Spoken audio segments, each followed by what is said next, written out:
今週も面白かった。ほんとこのドラマ、先輩が素直じゃなくてやきもきさせるよね。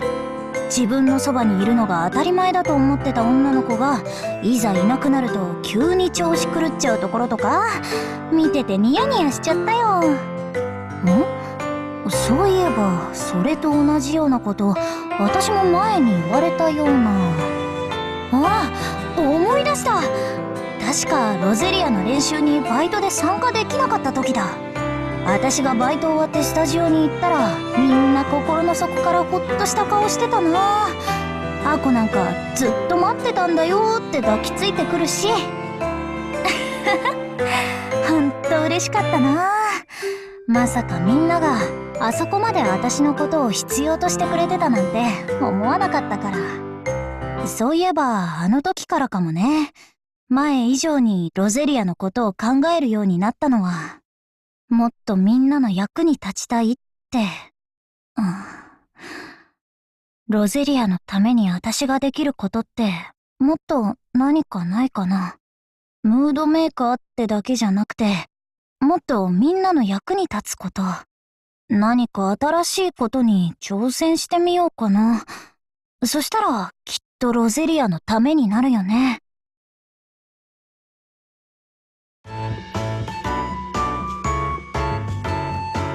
で、その後お揃いのアクセを見に出かけたんですけど、ランが途中で好きなバンドの新譜出てるの思い出したってレコードショップに入っちゃったんですよそれで結局アクセを買わずに新譜を買っちゃったんだ。だからさっき今度こそアクセショップにリベンジするって言ってたんだね。レコードショップの近くを通るとなんていっつもそんな感じなんですよ。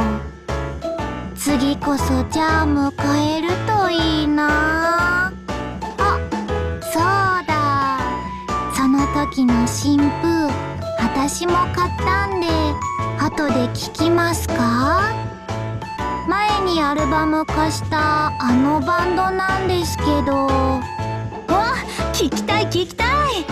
あれ以来結構聞いてるもん。あのバンドの曲って歌詞がいいよね。歌声ともすっごい合ってるしさ。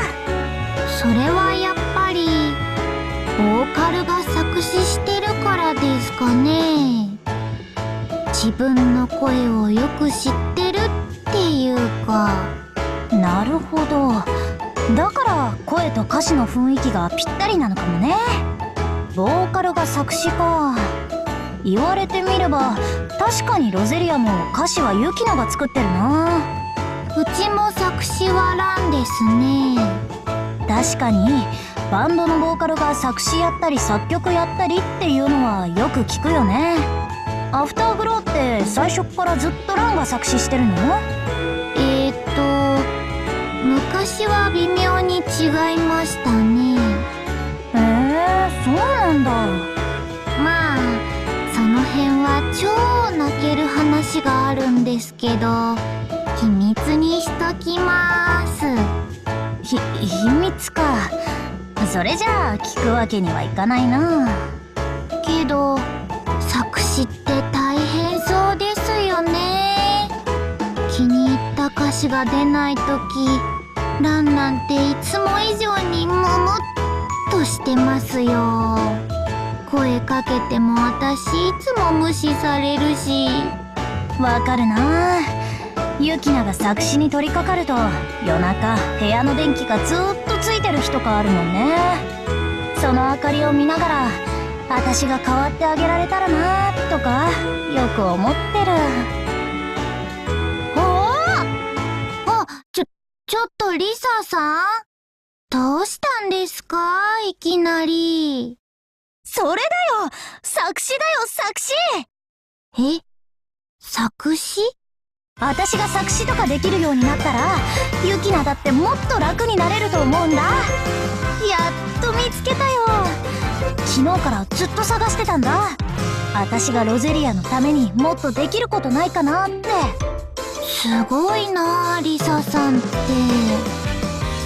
ロゼリアのために苦クッキーも作ってさらに菓子まで作っちゃうなんて。あ、それってもしかしてお菓子と菓子を引っ掛けたりしてます？してないって。ただの偶然っていうか、私もびっくりしてるから。まあリサさんがやりたいと思ったらやるべきだと思いますよ。やっぱりモカもそう思うよね。よし、悩んでても仕方ないからね。今井リサ、今回はお菓子作りに挑戦してみます。は、意外と気に入ってたんだ。